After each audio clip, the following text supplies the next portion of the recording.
Halo Brandmate, kenalin gue Elvira Monalisa, mahasiswa semester 5 jurusan Branding Prasetya Mulia yang akan memandu Ngobrol Brand.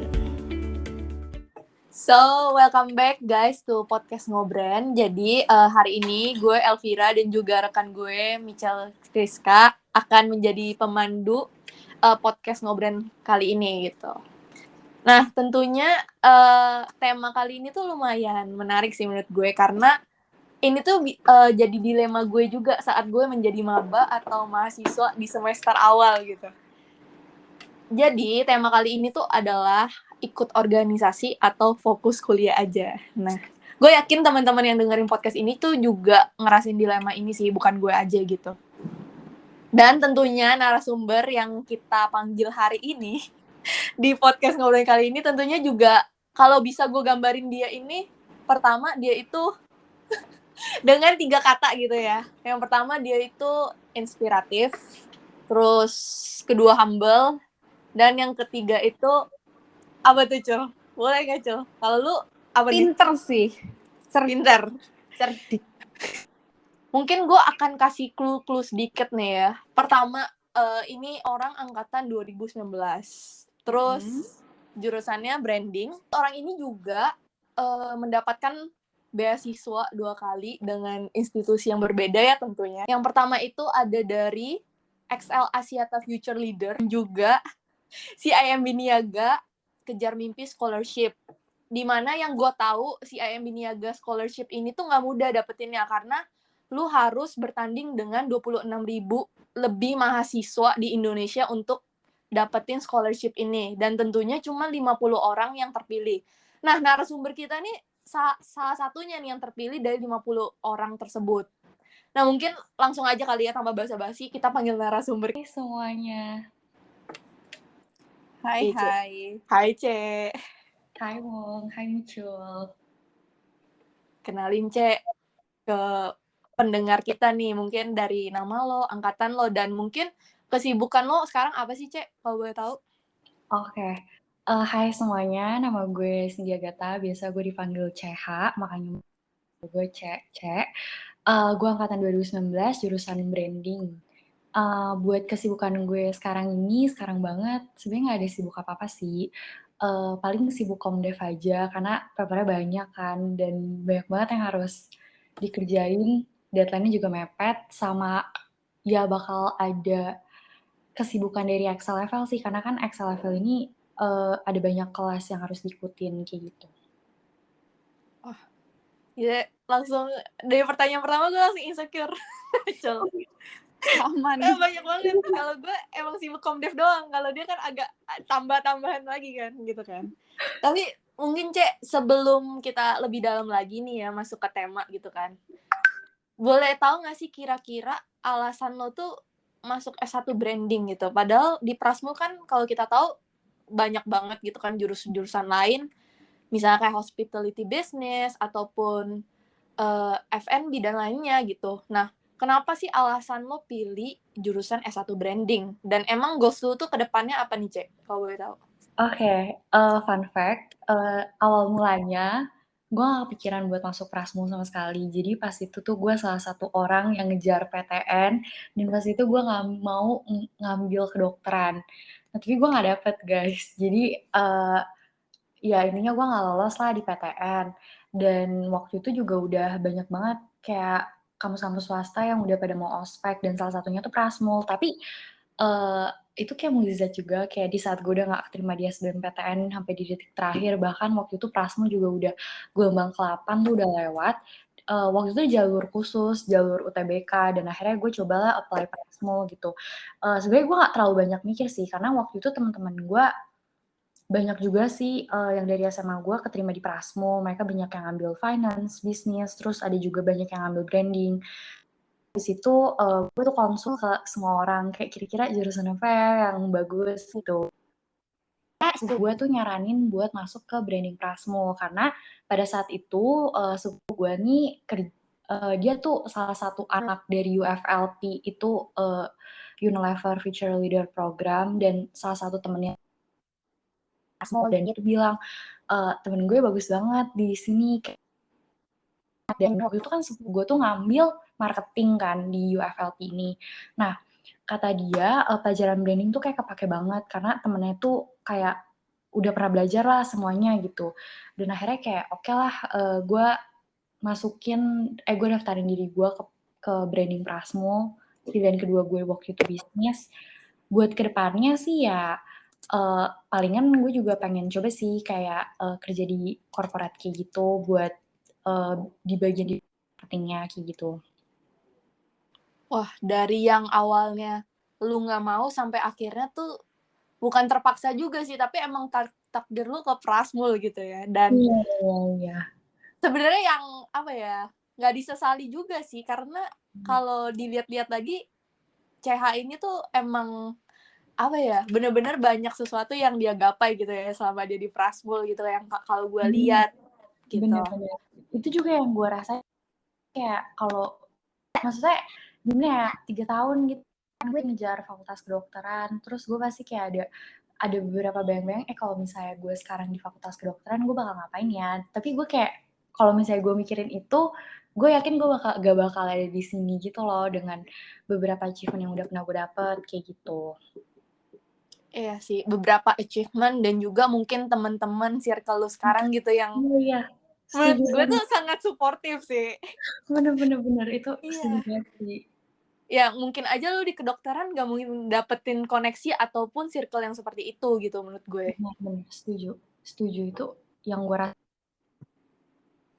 komunikasi tuh baik-baik semua terus mereka tuh kayak kreatif aja gitu, maksudnya ada aja gitu kerjaan mereka kayak entah mereka aktif di organisasi atau mereka bikin bisnis sendiri atau internship di sana sini kayak semua macem mahasiswa kayak semua jenis mahasiswa tuh lo bisa temuin itu di Prasmo. Iya sih, lingkungannya sangat mendukung lah ya, Cek. Beneran. Itu mungkin Micul juga rasain itu gitu. Gimana, Cul? Iya dong, apalagi aku aktif banget kan. Kali bohong.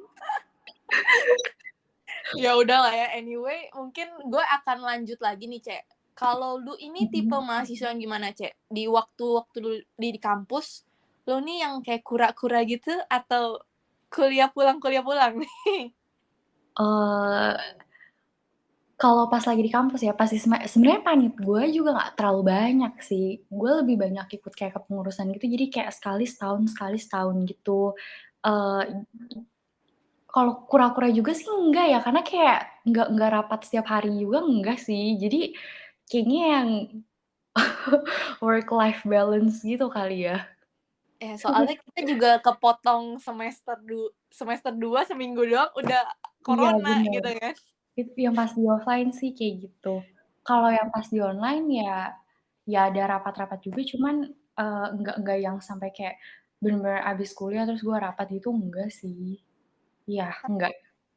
Oke, berarti kan lu kebanyakan online nih ya, Mhm. rapat online gitu. Apakah lu enjoy, Cek, dengan keadaan yang harus rapat online terus gitu? Apalagi salah satu panit yang lu jalani kan ISEC gitu kan. Itu Iya kan iya. banyak kayak rapat online sama negara lain gitu. Nah, gimana tuh, Cek? Surprisingly kan di semester 1 pernah ikut juga lah ya rapat offline. Gue lebih suka rapat online sih karena kayak gak makan waktu buat pindah tempat dan jadinya tuh nggak terlalu capek. Kayak misalnya nih di jam 7 gitu ada rapat sama organisasi A. Terus di jam 8 ada rapat di organisasi B. Yaudah tinggal kayak end call, habis itu langsung kayak pindah rapat. Sedangkan kalau misalnya di kampus lo harus lagi cari ruangannya di mana. Terus belum lagi kalau misalnya rapat malam-malam, gue tuh kayak gak berani woy naik lift sendiri. Jadi gue kayak harus nunggu ada orang yang naik lift baru gue naik.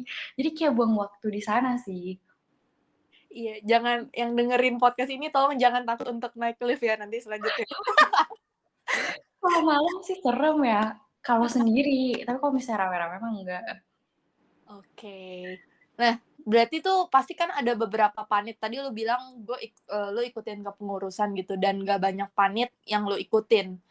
Nah, mungkin lu boleh sedikit cerita ini ada gak sih salah satu panit atau kepengurusan yang sangat berkesan selama lu di Prasmul ini? Oke, sebenarnya ada 2 sih yang paling berkesan bagi gue. Yang pertama itu ISEC, kayak gue tuh environment-nya tuh kayak supportive banget sih buat gue dan kayak gue ke-develop banget di sana gitu. Terus gue ketemu beberapa temen deket juga di ISEC. Abis itu gue juga bakal bilang kepengurusan satunya lagi tuh Owl Club karena kayak kalau diinget-inget pengalaman gue di Owl Club tuh kayak seru gitu. Karena pas waktu gue di Owl Club, waktu itu gue dikasih tanggung jawab gede buat pegang acara Brexplore kan. Nah jadinya menurut gue kayak berkesan banget deh Owl Club nih. Terus kayak teman-temannya juga asik waktu itu dari satu divisi yang sama, waktu itu ada Micul, terus ada Lipe, ada Alvin, Gaby, sama ada Yves. Jadi kayak seru sih. Oh iya sih. Iya sih seru banget. Gue juga udah kenal beberapa nama yang lu sebutin itu asik beneran asik banget. Mungkin buat teman-teman yang nggak tahu tadi kan ada CH sebutin Brexplore tuh ya. Brexplore itu merupakan salah satu acara di bawah Hima Owl. Jadi itu branding competition pertama di Indonesia, di mana acaranya itu bukan branding competition aja, tapi juga ada workshop dan juga konferensi branding tingkat nasional. Nah tentunya teman-teman yang mau ngikuti Brexplore tuh sekarang udah ada batch kedua ya, Cek? 2022, bener nggak? Udah yang 2022. Nah, dan juga branding competition ini bukan untuk anak kuliah aja, tapi juga buka untuk anak SMA ya, Cek? Kalau nggak salah. Benar. Itu tuh, guys. Jadi kalau mau ikut, ntar ya, di akhir kita bakal spill caranya untuk daftar gitu. Boleh banget tuh. Nah, Cek, gue mau lanjut nih, Cek. Lu kok bisa sih awalnya tuh lu cewek nih ya, lu cewek, terus lu tuh kayak kalau gue tahu CH tuh orangnya pendiam gitu kan, yang karakternya tuh sangat lembut guys, gitu kan. Terus akhirnya lu bisa punya kepercayaan diri atau kepikiran untuk nyetusin acara baru, Cek. Dan lu nggak tahu mikirin detail-detail acara itu dari awal sampai akhir. Dan kebetulan gue panitnya juga pada saat itu Brexplore. Gue tahu tuh Brexplore itu sangat sukses, padahal itu baru batch pertama, dan ada lebih dari 50 grup yang berpartisipasi di acara kita. Nah, Cek, gimana, Cek? Boleh ceritain gak sih lu overcome permasalahan yang ada ketika lu proses pembuatan acara Brexplore ini lah, Cek? Gitu. Oke. Jadi pertama kali banget, jadi waktu itu tuh ceritanya gue tuh pengen ikut Owl guys. Jadi kayak gue tuh maksudnya kayak teman-teman di sekitar gue, teman-teman band di sekitar gue tuh kayak ngerekomendasiin, Owl tuh bagus banget tahu, kayak ini tuh Hima yang menurut gue tuh lo beneran kayak dapet insight banyak banget gitu tentang branding. Dan pas itu kan gue masih tahun kedua gitu ya. Waktu itu kita baru dapet belajar tentang consumer behavior sama consumer insight, dan gue kayak merasa kayak gue pengen nih cari tahu tentang branding lebih gitu. Makanya gue mutusin waktu itu masuk Owl. Dan di sini tuh gue inget banget pas itu gue pengen daftar di divisi internal. Nah di situ tuh kayak ada beberapa acara yang kayak CI Nights, terus ada Owl dan sebagainya. Terus habis itu akhirnya gue kayak konsul dong ke contact person yang ada di Owl Club ini. Gue kayak tanya-tanyain kayak, ini tuh acaranya kita harus nanti di interview, harus kita inovasiin atau harus kita detailin gitu atau gimana. Terus akhirnya gue kayak dikasih arahan, iya lo boleh kembangin atau lo boleh kayak inovasiin, atau kalau misalnya lo ada ide acara baru juga tambahin aja gitu kan. Jadi ceritanya sebenarnya awal mulanya banget gue tuh bikin kayak gue kayak brainstorm lah kira-kira acara apa yang bisa gue angkat gitu buat Owl. Lain gitu mereka tuh banyak acara lomba gitu, dan sedangkan di Owl sendiri tuh masih nggak ada acara lomba. Gue tuh webinar Owl pas lagi offline dan itu acara kayak bagus banget, cuman gue kayak nggak tahu kenapa penontonnya tuh dikit. Gue bingung, tapi tuh acara webinar kayak dari dekor bagus, terus pembicara juga bagus kayak gitu. Akhirnya gue kayak iseng aja gitu, tambahin deh acara lomba gitu kan. Ini belum pernah ada nih biar gue keterima gitu kan maksudnya. Jadi iseng berhadiah. Iya, jadi gue kayak mikir gak ada, ya udah kayak ini loh terobosan baru gitu. Akhirnya gue kayak konsepin kayak semacam marketing plan competition gitu buat internal. Jadi kayak cuma buat anak-anak Prasmul. Kenapa juga? Karena pada saat itu tuh gue kayak pengen ikut lomba, insecure gitu loh, karena orang-orang yang ikut lomba di eksternal pasti kayak mereka tuh udah punya segudang prestasi lah ya.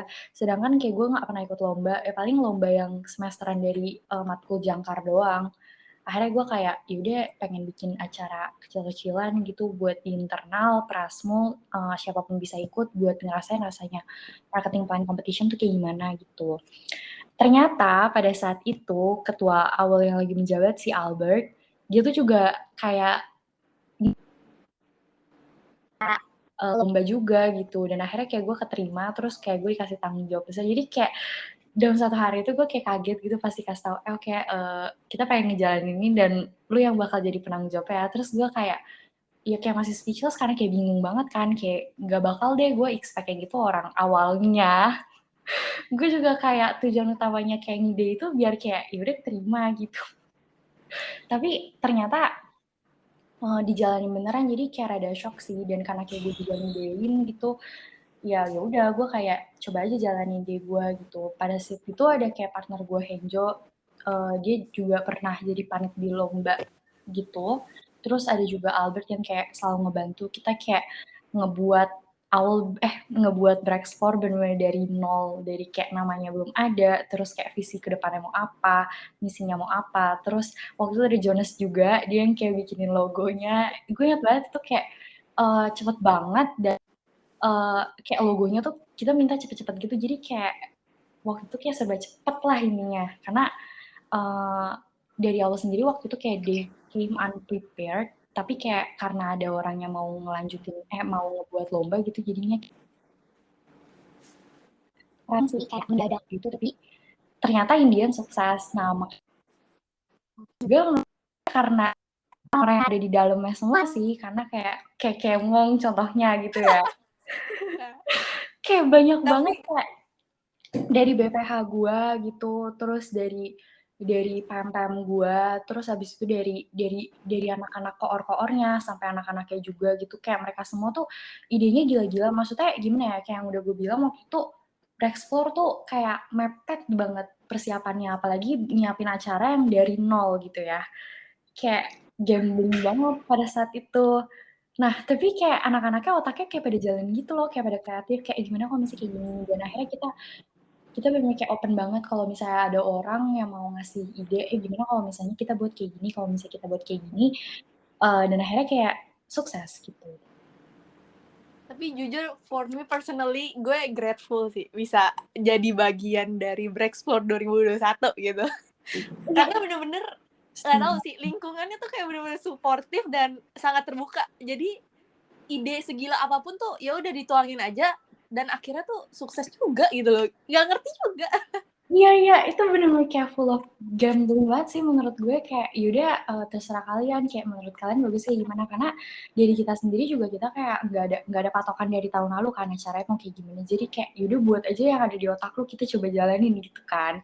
Terus kayak satu hal yang menurut gue kayak gue grateful banget, maksudnya kayak dengan orang yang kayak bisa dibilang kayak punya posisi yang kayak rada tinggi, itu kayak ini yang kayak gue bilang, apa yang membuat gue satisfied sama Brexplore bukan kayak karena acaranya yang kayak akhirnya sukses atau apa, menurut gue ya oke lah itu menurut gue itu bonus gitu. Tapi kayak gue ngelihat setiap orang yang di dalam Brexplore tuh yang kayak berkembang itu loh, kayak BPH gue si Regina sama si Deta gitu. Gue ingat banget pas awal gue kayak terima mereka gitu, mereka nggak terlalu banyak panit, maksudnya mereka waktu itu masih maba, tapi mereka udah dapet jabatan tinggi jadi BPH, dan sekarang mereka tuh jadi BPH di panit A, BPH di panit B gitu. Jadi kayak itu loh yang bikin bangga gitu. Terus kayak ada beberapa lah anak-anak juga yang di bawah divisi-divisi gitu yang kayak gue ngeliat mereka sekarang kayak glowing, kayak bersinar di Prasmul, bikin prestasi banyak. Jadi menurut gue itu yang kayak bikin gue kayak seneng sih bisa kenal mereka gitu dan pernah kerja sama mereka. Walaupun mungkin gue nggak yang kayak lu yang mau setiap hari rapat gitu sama anak-anak lo gitu, enggak. Cek, lu kan di belakang layar, Cek. Kalau gue mah harus rapat mulu. Tapi ya gue tahu dari cerita-cerita orang, CH tuh pasti kerja keras untuk ngebentuk Brexplore ini sih. Makanya itu yang salah satu faktor yang bisa suksesin Brexplore 2021, Cek. Gue yakin, Cek. Karena tanggung jawab seorang tua itu pasti berat, Cek. Walaupun lu senyum-senyum nih sekarang, tapi gue tahu berat, Cek. Ya pada saat itu sih ya berat banget ya, kayak pokoknya adalah pastinya momen-momen dimana kayak gue ngerasa kayak terpuruk juga karena Brexplore gitu, kayak karena capek. Ya karena maksudnya kayak gimana ya, gue juga nggak ada pengalaman buat jadi kayak ketua atau pegang jabatan yang kayak segede gitu, terus kayak tiba-tiba gue dikasih, jadi ya pasti adalah kayak gue konyol-konyol gitu, dan kayak gue zongnya dan gue terpuruknya nangis karena berekspor juga lumayan banyak gitu, tapi ya it's all paid off gitu in the end ternyata. Bener banget, sampai akhirnya sekarang Brexplore 2022 juga udah muncul lagi. Itu kan Bener, berarti kita udah setahun melalui itu ya, Cek. Nggak kerasa bener, gitu. Sebenarnya gitu setuju sih. banget. Nah, jadi nih, aku dari tadi tuh dengar kan, dari tadi CCH kan bahas tentang Brexplore. Kebetulan aku tahun lalu jadi LO-nya. Oh Pas iya jadi iya iya, LO, volunteer LO ya. Wow. Karena masuk waktu LO itu berapa hari tuh jadi LO ya? membludak banget kan pesertanya, jadi kita Dan kayak seru-seru hire banget. LO lagi. Seru-seru banget. Nah, buat brandmates nih yang tertarik untuk ikut Brexplore yang tahun ini nih, tahun 2022, kita udah ada juga. Nah, pre-eventnya itu tuh ada di tanggal 21 Januari 2022. Tepat sih, tapi kalian udah bisa regis competition early bird, jadi bisa lebih murah. Dan untuk sharing sessionnya ada di tanggal 28 Januari 2022. Dan ada baru tahun ini loh. Jadi di sini tuh kita dengerin cerita tentang alumni pemenang Brexplore. Keren banget kan? Dan aku yakin dari cerita-cerita mereka pasti banyak pengalaman-pengalaman yang bisa dibuat kita pembelajaran lah. Nah, untuk workshopnya khusus kamu yang ikut branding competition bisa langsung dapat training session gratis nih dari dosen Prasmul. Dan untuk conference-nya kalian ini bisa mendapatkan dan mendatangi konferensi branding terbesar dan speaker-nya juga nggak kalah keren. Nah, kalian kan tadi udah denger nih dari tadi KCH, Cimong, bahas tentang Brexplore, dan kira-kira apa sih keuntungannya, benefitnya apa sih gitu. Untuk benefitnya, kalian bisa mendapatkan free training session dari dosen Prasmul, bisa solve real case, dan di sini kita menyediakan hadiahnya lebih dari 21 hadiah. Dan tentunya kita free SRT, dan tentunya kita di sini bisa dapat network yang tentunya gak kalah keren. Ya nggak Cici ya? Pastinya sih, karena kayak di tahun lalu juga dan pastinya tahun ini lebih banyak improvements ya. Kalau di tahun lalu tuh kita sempat ada acara buat networking di mana anak-anaknya tuh bisa saling kenalan, para peserta tuh bisa saling kenalan lewat games, terus, nge-solve case, mini case gitu. Abis itu juga dapat, pembelajaran dari dosen Prasmul langsung, terus juga bisa di-review sama mereka hasil kerja kita. Jadi banyak banget sih benefits yang bisa dirasain kalau misalnya ikut Brexplore pastinya. Oh iya, gue mau tambahin nih, yang tadi kayaknya ada kemis sebentar. Soalnya hadiahnya itu, yang lebih menariknya lagi, tadi hadiahnya itu 21 juta plus. Jadi bukan 21 apa ya, tapi ini duit tunai loh guys. Juta Jadi ya? tunai gitu. Jadi sangat apa ya, udah mikir terus dibayar lagi kan kalau menang gitu kan. Kenapa enggak gitu. Gitu sih. Gitu, Cok. Nah, kayaknya nih sebelum kita mengakhiri podcast kali ini, ada nggak sih tips seputar perkuliahan dari CCH untuk teman-teman yang dengerin podcast kita ini? Mungkin bisa mulai dari kegiatan apa sih yang bermanfaat, kita bisa bangun network lewat mana, atau mungkin masih dilema harus ngutamain organisasi dulu atau fokus ke kuliah dulu aja. Ada nggak sih Ci tipsnya? Oke, kalau tips dari gua sebenarnya balik lagi ke diri kita masing-masing, kayak kita tuh tipe orang yang kayak gimana gitu, apakah kita bisa handle banyak banget hal gitu. Karena kalau misalnya, lo kuliah dan lo juga ngambil ikutan organisasi atau lo internship gitu kan, pasti harus ada energi yang lo atau usaha yang lo harus lakuin gitu kayak 2 kali lipat atau berkali-kali lipat gitu kan. Karena kayak lo harus bertanggung jawab di 2 tempat gitu. Jangan sampai kayak, misalnya lo kuliah terus lo kayak ada kesibukan outside akademik lo gitu, terus kayak lo tinggalin gitu aja sih. Karena menurut gue kayak itu artinya lo nggak capable buat ngambil, terlalu banyak side job lah selain kuliah kayak gitu. Jadi sebenarnya kayak balik ke diri masing-masing, tapi yang pastinya gue saranin gitu ya, jangan cuman kuliah doang. Pasti gue bakal selalu nyaranin carilah apapun itu di luar akademik yang bisa ngebangun lo gitu, entah itu dari organisasi atau internship atau lomba-lomba mungkin kalau misalnya emang tertariknya di bagian lomba-lomba. Karena karena gimana ya, kayak pas gue coba daftar yang kayak 2 beasiswa yang, sebelum itu, mmm, pastinya kayak dibutuhin yang namanya kayak CV gitu kan, kayak ngebangun portfolio diri lu dan itu dibutuhin banget. Sedangkan kalau misalnya cuman sekedar modal akademik doang, itu kayak nggak bakal cukup dan kayak gue yakin sih di dunia kerja juga bakal kayak gitu, kayak modal akademik doang itu nggak cukup, harus punya pengalaman kerja lah istilahnya, kayak gitu. Jadi mungkin Brexplore ini bisa menjadi salah satu jalan untuk brandmates mendapatkan pengalaman-pengalaman yang luar biasa ya, Ci? Pastinya sih, karena, dari yang pengalaman gue dan tadi juga Mong sempat spill kan pengalaman dia di Brexplore kayak gimana, menurut gue it's a good environment sih kalau misalnya lo pengen daftar Brexplore, apalagi Brexplore kan kayak terbuka buat semua jurusan ya.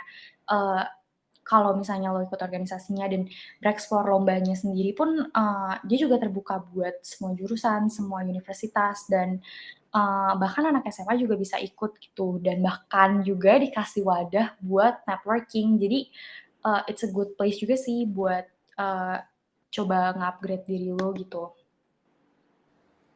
Boleh kali ditambahin kenapa sih mereka benar-benar harus ikut acara Brexplore yang benar-benar alasan yang ringkas gitu, biar mereka kayak kling gitu. Oke, mungkin yang bakal gue highlight banget adalah benefits di mana, lo tuh bakal diajarin, eee lo tuh bener-bener bakal diajarin sama dosen Prasmul, framework-framework tentang marketing atau tentang branding gitu. Dan itu bener-bener kayak kepake banget kalau misalnya lo mau ikut lomba-lomba lain. Sedangkan, gue sendiri pernah ikut beberapa marketing plan competition lah ya, tapi mereka tuh nggak ngasih gue training sekomprehensif yang ada di Brexplore. Jadi menurut gue itu satu hal yang, eee, apa ya, yang kayak worth it banget gitu, kayak lo diajarin gimana cara bikin persona, gimana cara ngegali consumer insight. Nah, kenapa juga ini worth it banget, itu tuh kayak semacam, gimana ya, anak-anak branding pasti paham sih di sini. Kita tuh belajar, consumer journey, consumer behavior, terus kita belajar, consumer insight itu kayak dalam 3 semester, tapi kayak beberapa matkul dalam semester itu kita dijadiin in 1 week mini courses gitu. Jadi kayak keren sih. Itu daya jualnya dan kenapa gue bilang, harus banget daftar Brexplore, karena ya pembelajarannya itu. Nah, menarik banget kan brandmates. Nah, untuk para brandmates nih yang mau mendapatkan CTA untuk join Brexplore 2022, kalian bisa menuju ke Instagramnya @brexplore_prasmul. Di situ ada link bio untuk mendaftar Brexplore 2020. Gitu. Nah, kelas banget nih, Ci. Setelah Cici masuk dan menjalani sebagai mahasiswa di S1 Branding nih, apakah sesuai ekspektasi di awal dan apakah lingkungan di S1 Branding itu tuh bisa membuat Cici berkembang? Oke. Pastinya, awalnya ekspektasi gue ya I didn't actually have much expectation atau high expectation karena kan yang kayak gue bilang tadi, gue kayak masuk branding tuh mendadak. Tapi kayak setelah gue jalanin, bener-bener kayak gue amazed banget sih karena kayak gue ketemu orang-orang yang bisa kayak nge-inspire gue in their own way karena kayak banyak banget anak-anak branding Prasmul yang kreatif dan mereka tuh keren-keren banget gitu, kayak yang gue udah bilang banyak yang ikut lomba, terus banyak yang ngebangun bisnisnya dari nol, terus banyak yang internship di sana sini, terus, pokoknya mereka punya banyak banget prestasi dan, mereka tuh juga suportif gitu. Mereka nggak yang kayak kompetitif gimana gitu, tapi mereka bener-bener kayak suportif satu sama lain dan gue bener kayak beruntung banget sih, pada akhirnya gue memutuskan kayak buat pilih di Prasmul dan masuk ke branding ini. Terus kayak pelajarannya juga seru karena setiap semester kita tuh kayak selalu ada lomba dan lombanya tuh kayak ngerjain real case problems atau, ngasih apa ya, ngasih solusi-solusi tentang marketing gitu kan. Itu bener kayak seru banget di branding itu. Wow, Berarti itu sih, pasti gue yakin emang Micul pun juga ngerasain hal yang sama ya, kalau misalnya nggak ada yang bisa disesali gitu ketika kita masuk Prasmul ya, gitu. Karena dari lingkungannya juga suportif, pemikiran temen-temennya juga mendukung banget untuk berkembang gitu, dan juga tentunya matkul-matkul yang dipelajari di branding itu juga seru banget gitu. Benar. Karena emang branding kan berfokus ke branding aja gitu kan. Jadi emang kita secara detail ya udah gitu belajar hal itu gitu. Nah, kalau misalnya gue bisa summary-in ya dari tadi kita ngomong dari tadi gitu kan. Kalau menurut CH sendiri, sebenarnya kita tuh harus tahu kapabilitas diri kita itu. Apakah kita harus ya kapabilitas kita gitu, mau fokusnya organisasi atau fokus kuliah gitu. Karena ketika lu udah misalnya masuk ke salah satu perusahaan gitu ya, lu kan punya tanggung jawab gitu. Satu sisi lu punya tanggung jawab kuliah, lu satu sisi juga punya tanggung jawab di hal lain gitu. Apakah lu capable untuk melakukan dua hal tersebut secara berbarengan, ya kan? Dan juga menurut CH itu tuh kuliah itu penting banget gitu ya, penting. Tapi mungkin buat teman-teman brandmate semua itu kalian juga bisa mencari sesuatu di luar akademik gitu, karena ya yang bisa buat lu berkembang ya selain akademik gitu. Akademik tetap harus fokus pertama gitu, tapi kedua lu emang harus berkembang di luar hal akademik, karena sekarang itu apalagi online untuk ngebangun portofolio itu sangat penting ya. Contohnya CV, dari contohnya pengalaman internship, ataupun kalian ikut bekerja di salah satu perusahaan. Karena modal akademik itu nggak cukup, harus punya pengalaman kerja gitu kan. Iya. Karena tentunya ini sih, kayak menurut gue juga online ini orang-orang juga makin punya apa ya, keambisan tersendiri untuk internship. Kita aja gitu yang nggak sadar gitu loh kadang gitu. Benar. Iya kan, gue ngerasain sih jujur. Gue juga. Karena kayak banyak banget kan orang-orang yang sekarang udah pada internship di sana sini gitu loh. Dan kayak kita hahihi tapi sebentar lagi beneran udah mau lulus gitu. Ini kayak semester 6, terus semester 7, terus semester 8. Jadi kayak cepet banget ya ternyata. Dan juga pesan moralnya mungkin ini, Cek. Dari cerita lu yang awalnya mau PTN sampai masuk ke Prasmul. Nah, mungkin pesan moralnya ya, walaupun kadang sesuatu nggak sesuai rencana di awal, tapi ya dijalanin aja gitu, karena pasti di situ ada hikmahnya ya. Kayak lu masuk Prasmul, akhirnya lu enjoy the ride, lu ketemu teman-teman yang suportif, kan itu salah satu yang nggak bisa lu beli pakai uang gitu loh untuk teman-teman yang seperti itu, dan pengalaman sebagainya gitu. Gitu sih podcast hari ini. Thank you teman-teman yang udah dengerin. Mungkin podcast selanjutnya kalian tunggu aja ya. Thank you, Ce. Thank you, Michelle. Thank you. Gue dan rekan gue seneng banget nih bisa mandu Ngobrand episode kali ini. Oh iya, Ngobrand selalu ada episode terbaru di setiap bulannya ya, di YouTube dan juga di podcast S1 Branding. Dan jangan lupa untuk follow Instagram @brandingprasmul untuk info lebih lanjut. Stay tuned!